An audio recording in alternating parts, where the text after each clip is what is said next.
मुसलमानों ने मिल के एक मन बना लिया है कि अब की बार सिर्फ गठबंधन सरकार। कांग्रेस से मैंने ये महसूस किया कि सेकुलरिज्म में यकीन रखने वाले तमाम लोग, ख़ास तौर से मुसलमान, सख्त नाराज़ हैं और भारतीय जनता पार्टी से हिंदुओं में मैंने बहुत नाराज़गी देखी। मैं भारतीय जनता पार्टी की मुखालफत करने के लिए नहीं आया हूँ, बल्कि मैं इसलिए आया हूँ यहाँ के जो आम हिंदू की राय है। हिंदू का ये कहना है कि हमने भारतीय जनता पार्टी की सरकार इसलिए बनवाई थी ताकि मंदिर बन सके। बहुत से राम भक्तों से मेरी बात हुई, उनका कहना यह था कि हमने नोटबंदी के लिए इनकी सरकार नहीं बनवाई थी, जीएसटी के लिए इनके और जो बड़े बड़े फैसले किए उनके लिए हमने इनकी सरकार नहीं बनवाई थी, बल्कि हमने मंदिर के लिए इनकी सरकार बनाई थी। तो तमाम हिंदू, मुसलमान भारतीय जनता पार्टी से नाराज़ नहीं है, क्योंकि मुसलमान के साथ कोई विश्वासघात नहीं हुआ है। भारतीय जनता पार्टी से हिंदू नाराज़ है, और हिंदू जब नाराज़ है तो मैं नहीं समझता कि उनका कुछ हो सकता है। इसी तरह कांग्रेस का जो रवैया है, पूरे हिंदुस्तान का मैंने दौरा किया है और मैंने ये महसूस किया कि आज मुसलमान ये सवाल कर रहा है कि अपने दौरे हुकूमत में 10 साल मुसलसल बम ब्लास्ट होते रहे, मुसलसल मुसलमानों के साथ जुल्म ज़्यादती होता रहा, मुसलमानों के बच्चों का इनकाउंटर होता रहा, मुसलमानों को झूठे इल्ज़ाम में, दहशतगर्दी के झूठे इल्ज़ाम में जेलों में ठूसा जाता रहा। फ़िरका परस्त ताकतों के दफ्तरों से नकली दाढ़ी टोपियाँ बरामद हुई, बम बनाने का सामान बरामद हुआ, पार्लियामेंट में भी आवाज़ उठाई, लेकिन कांग्रेस ने उन फ़िरका परस्तों के खिलाफ कार्रवाई ना करके मुसलमानों पे कार्रवाई की। तो ऐसे अन्याय करने वाले दूसरे जस्टिस राजेंद्र सच्चर, उनका इंतकाल हो गया। राजेंद्र सच्चर की रिपोर्ट इन्होंने कूड़ेदान में डाल दी। मैंने उनसे सवाल भी किया था कि ये सच्चर आयोग क्यों बनाया गया था, किसके लिए बनाया गया था, उस रिपोर्ट के मुताबिक काम क्यों नहीं हुआ। मेरा मानना यह है कि इन्होंने पर्दे के पीछे से जो आरएसएस इन्हें कंट्रोल करती है, उसको खुश करने के लिए, उसे दिखाने के लिए कि देखिए हमने मुसलमानों को किस हशर पे पहुंचाया है, इसलिए वो रिपोर्ट बनवाई गई थी, उन्हीं को दिखाने के लिए। मुसलमानों में सख्त बेचैनी और इस्तराब है, और आज भी हम ये देख रहे हैं कि बहुत सी जगहों पे कांग्रेस, जैसे दिल्ली में अरविंद केजरीवाल ने कुर्बानी दी, उनको ऑफ़र किया, आधी सीटें देने की बात की, लेकिन इन्होंने वहाँ गठबंधन करना गवारा नहीं किया, क्योंकि वो चाहते हैं कि बस मैं रह जाऊं और भारतीय जनता पार्टी रह जाए। सेकुलरिज्म में यकीन रखने वाले तमाम लोग मजबूर होकर उनके साथ जाएं। तो हिंदुस्तान में जो हिंदुस्तानियों को मजबूर रखने चाहते हैं, अब उनकी सियासत नहीं चलने वाली है। एक बड़ा सवाल है, उत्तर प्रदेश में भी गठबंधन में इन्हें शामिल होना चाहिए था, ये शामिल नहीं हुए। उन्होंने, गठबंधन वालों ने फिर भी बड़ा दिल किया, इनके लिए 2 सीटें छोड़ी, इन्हें वॉकओवर दिया उन 2 सीटों पर, जबकि इन्हें हराया जा सकता था, लेकिन फिर भी इतनी औपचारिकता निभाई और इनको बड़े दिल के साथ इन्हें वॉकओवर दिया। इनके दिल में कहीं कोई रहम नहीं है। आसाम में मैंने देखा कि यूडीएफ ने, बदरुद्दीन अजमल ने इनके साथ अलायंस करना चाहा, इन्होंने अलायंस नहीं किया। फिर भी उन्होंने बड़ा दिल करके कुर्बानी देके कि भारतीय जनता पार्टी को रोकना है तो कुर्बानी दी जाए। सिर्फ 3 सीटें यूडीएफ वहाँ लड़ रहा है, बाकी सारी सीटें कांग्रेस के लिए छोड़ी हैं।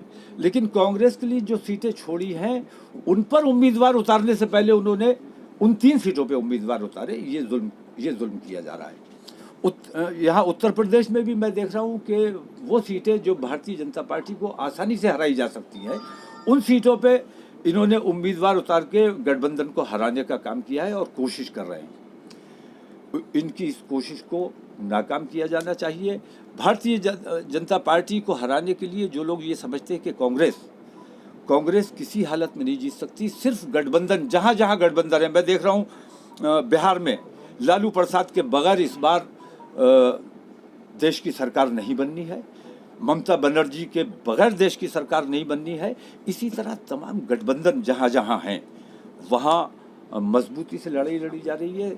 उत्तर प्रदेश में कांग्रेस नुकसान करने का काम कर रही है। इस नुकसान को फ़िरका परस्ती से नफरत करने वाले और सेकुलरिज्म में यकीन करने वाले लोगों की जिम्मेदारी है कि इनकी इस साजिश को नाकाम बनाएं। और साहब एक बड़ा सवाल है कि जो गठबंधन में पार्टियां हैं, एक की विचारधारा से आप पहले जुड़े भी थे और उससे फिर अलग हो गए, अब ऐसी बात कौन सी इम्प्रेस कर गई जो आप दोबारा जो है इस गठबंधन से? मैं अपने किसी मामले के लिए नहीं, मैंने इस बार 3C का फार्मूला इख्तियार किया है। पहला C है कंट्री, अपने देश के लिए हमें काम करना चाहिए, अपने देश की बात करनी चाहिए, अपने देश के लिए हम जो कुछ कर सकते हैं, जो सोच सकते हैं, हमें वो करना चाहिए। दूसरा C है कॉन्स्टिट्यूशन, अपने देश के संविधान के हिफाजत के लिए हमें जद्दोजहद करनी चाहिए। और तीसरा C है हमारी कम्युनिटी, अपनी कम्युनिटी, कॉन्स्टिट्यूशन और अपनी कंट्री के लिए हमने ये फैसला लिया है कि भारतीय जनता पार्टी हमारे देश के लिए सख्त नुकसानदेह है, हानिकारक है, घातक है। कांग्रेस खास तौर से मुसलमानों के लिए, हमारी कम्युनिटी के लिए बहुत घातक है। कांग्रेस की वजह से हिंदुस्तान में मुसलमान जिस हाल में है, कांग्रेस की वजह से है, भारतीय जनता पार्टी की वजह से नहीं है। मैं फिर कहता हूं कि भारतीय जनता पार्टी ने हमारे साथ कोई नुकसान नहीं किया है। भारतीय जनता पार्टी ने अगर नुकसान किया है, विश्वासघात किया है, तो हिंदू समाज के साथ किया है। हिंदू समाज को चाहिए कि उनको सबक सिखाएं और मुस्लिम समाज को चाहिए कि कांग्रेस को सबक सिखाएं, क्योंकि मुसलमानों के साथ कांग्रेस ने विश्वासघात किया है। इसी आधार पर हमने ये फैसला लिया है कि पूरे हिंदुस्तान में, सिर्फ उत्तर प्रदेश में नहीं, पूरे हिंदुस्तान में हम गठबंधन की हिमायत कर रहे हैं। और हमारी कोशिश ये है कि गठबंधन की ही सरकार बननी चाहिए और हमारी कोशिश ये रहेगी कि मायावती या ममता बनर्जी देश की अगली प्रधानमंत्री बने। जगह गठबंधन किया है, नहीं, कांग्रेस ने हर जगह गठबंधन किया है। कांग्रेस ने हर जगह गठबंधन किया है। यूपी में उन्होंने ये बेईमानी की है और यूपी में उन्हें गठबंधन में आना चाहिए था, दिल्ली में गठबंधन में आना चाहिए था, जो कुर्बानी देके। और मैं कहता हूँ कि यूपी में तो बहुत बड़ी कुर्बानी, नदी के दो किनारे मजबूरी में आज देश की एकता और अखंडता के लिए दो किनारे मिले हैं, ये उन्होंने कुर्बानी दी है। मैंने भी कुर्बानी दी है। 7 अक्टूबर को मैंने ऐलान कर दिया था कि इस बार मैं उत्तर प्रदेश मैं इस बार लोकसभा का चुनाव नहीं लड़ूंगा। मैं अपने उस फैसले पर कायम हूँ, मैं चुनाव नहीं लड़ रहा हूँ, लेकिन मेरे मुल्क के लिए जो बेहतर है वो आज मैंने फैसला करने का काम किया है। जो लोगों में डुअल मैंडेट हो रहे थे, उन लोगों को राह दिखाने के लिए, सही फैसला करने के लिए तमाम सेकुलरिज्म में यकीन रखने वाले हिंदू और मुसलमानों को मुत्तहिद होकर इस वक्त कांग्रेस और भारतीय जनता पार्टी को हराना चाहिए और गठबंधन को जिताना चाहिए। अच्छा, गठबंधन को लेकर क्या किसी से बात हुई है आपकी, जो आज समर्थन का ऐलान किया है, क्या किस नहीं, देखिए शर्तों पर देखिए ऐसा है, बात करने की वजह से नहीं, बात हमने 2009 में भी की थी। कांग्रेस से हमारा बाकायदा अलायंस भी हुआ था, हमने मेहनत करके उनको जिताया भी था। बरेली जैसी सीट उनको उस वक्त जिताई थी। उत्तर प्रदेश में हमने 22 सीटें उन्हें जिताने का काम किया था। लेकिन गद्दार पार्टी है। जब वक्त आया विधानसभा के चुनाव का, तो उन्होंने हमसे कहा कि आप 20 के बजाय 25 लो, लेकिन हमारे सिंबल पे लड़ो। हमने उस वक्त उनसे अलायंस तोड़ा था, बातचीत के आधार पर नहीं, अपने मुल्क की मोहब्बत के आधार पर, अपने मुल्क में अच्छी सरकार देने के लिए, अमन व अमान के लिए, शांति और भाईचारे के लिए हमने ये फैसला किया है कि अब की बार गठबंधन सरकार। लेकिन मौलाना साहब, गठबंधन तो जो है वो अगर देखा जाए नेशनल सिनेरियो में तो कोई वक़्त नहीं रखता है, बहुत बड़ी वक़्त रखता है। और चुनावों के बाद ये फैसला होगा कि देश का प्रधानमंत्री कौन बनेगा, और कांग्रेस भी मजबूर होगी उसको समर्थन देने के लिए। कांग्रेस इसको नापसंद कर रहे हैं, उसको साथ लेना मजबूरी होगी। नहीं, नापसंद तो मैं इन लोगों को भी करता हूँ जिनके लिए आज समर्थन कर रहा हूँ। लेकिन देश हित में मुझे लगता है कि इनके हक में फैसला होना ज़रूरी है, और अगली अच्छी सरकार बनाने के लिए ये ज़रूरी है कि हम तमाम लोग मुत्तहिद होकर, गठबंधन बना है इसका मतलब लोगों में एकता की भावना है। कुर्बानी दी है देश की तरक्की और खुशहाली के लिए, लोगों ने कुर्बानी दे के अपने रंजिशें भुलाकर एक दूसरे को गले लगाया है। तो हमें उस मोहब्बत को बढ़ावा देना चाहिए। भारतीय जनता पार्टी और कांग्रेस ये लड़ाओ और राज करो वाली राजनीति पे अमल करते हैं। इस राजनीति को हमें नाकाम बनाना है। आपके हर चुनाव में मोहब्बत बदल जाती है, कभी किसी से होती है, कभी किसी से होती है। मुझे जो देश हित में जो अच्छा लगता है मैं वो फैसला करता हूं और वो फैसला करता रहूंगा। उस वक्त मुझे लगा था कि कांग्रेस के हक में जो फैसला मैंने किया है और वो फैसला मेरा दुरुस्त था और मैंने नतीजा भी निकाल के दिया था, और आज का फैसला भी मेरा बिल्कुल दुरुस्त है और इंशाल्लाह बेहतर से बेहतर नतीजा निकाल के दिखाया जाएगा। बीजेपी ने मुसलमानों के साथ कोई बुरा नहीं किया है। मैं पिछले 5 साल की उनकी सरकार में मैं एक भी उनका फैसला ऐसा नहीं देखता हूं जिसमें उन्होंने मुसलमानों को नुकसान पहुंचाने का काम किया है। हज सब्सिडी सुनिए मैं बता रहा हूँ, मॉब लिंचिंग किस दौर में नहीं हुई? बाबरी मस्जिद किस दौर में टूटी और बाबरी मस्जिद से बड़ी लिंचिंग कब हुई है? कितनी लिंचिंग कांग्रेस की सरकार थी या समाजवादी की सरकार थी? क्या नाम है, अखलाक किसके दौरे हुकूमत में मारा गया? और सबसे बड़ी बात ये कि वर्दी में डिप्टी एसपी वर्दी में ऑन ड्यूटी उसे कत्ल कर दिया गया। किसकी सरकार थी? कांग्रेस की सरकार थी। क्या नतीजा निकला?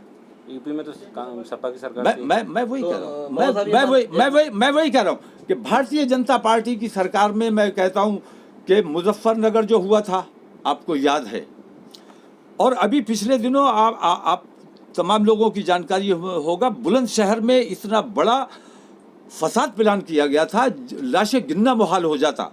अगर सिर्फ भगदड़ मच जाती तो इतनी लाशें उठा नहीं पाते, इतना बड़ा होने वाला था। लेकिन चूंकि चोर बैठा हुआ है चौकीदारी करने, उसे पता था कहाँ से चोरी हो, उसने चोरी को रोका। ये लोग चोरी नहीं रोक सके थे। इसलिए मैं कह रहा हूँ कि इस चोर को सारा पता है। मेरी अखिलेश यादव से अभी भी बात हुई, मैंने कहा कल भारतीय जनता पार्टी आज चौकीदार बन के बैठी हुई है, कल जब ये नंगे पैर होंगे तो पुराने अपने तरीके पे आएंगे, वही दंगे फसाद, वही लूटपाट, वही बम ब्लास्ट।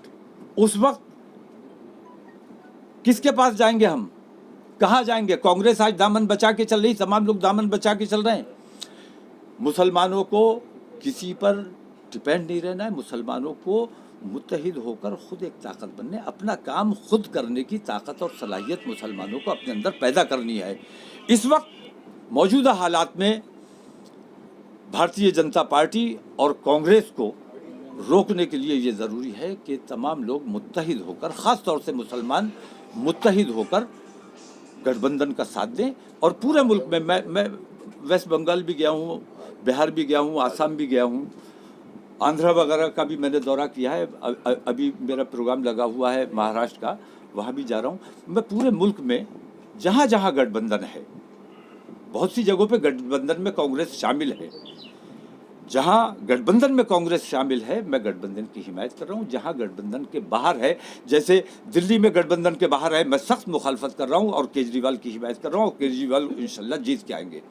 इसी तरह गठबंधन से बाहर कांग्रेस यहाँ है, यहाँ भी तमाम लोगों को, सेकुलरिज्म में यकीन रखने वाले हिंदू मुसलमानों को कांग्रेस की और भारतीय जनता पार्टी की मुखालफत करनी चाहिए और गठबंधन को जिताना चाहिए।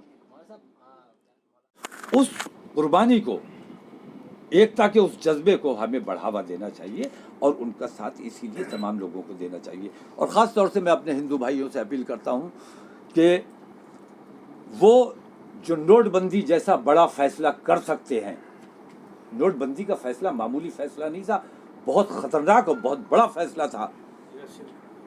वो अगर ईमानदार होते, अपने लोगों के लिए वफादार होते, तो वो नोटबंदी से बहुत छोटा फैसला करना था उन्हें। वो 3 तलाक के लिए बिल ला सकते हैं पार्लियामेंट में, तो मंदिर बनाने के लिए भी बिल पार्लियामेंट में लाया जा सकता था। लेकिन मंदिर बनाने की इनकी कभी नीयत नहीं थी, इन्हें अपने लोगों के साथ गद्दारी करनी थी। हिंदू समाज में अगर गैरत है तो उनके साथ जिन्होंने विश्वासघात किया है उन्हें नेस्त नाबूद करना हिंदू समाज का काम है। हमारे साथ जिसने विश्वासघात किया है, हम हिंदुओं के साथ हाथ मिला के हम कांग्रेस को रोकने का काम कर रहे हैं, आप भारतीय जनता पार्टी को रोकने का काम कर रहे हैं।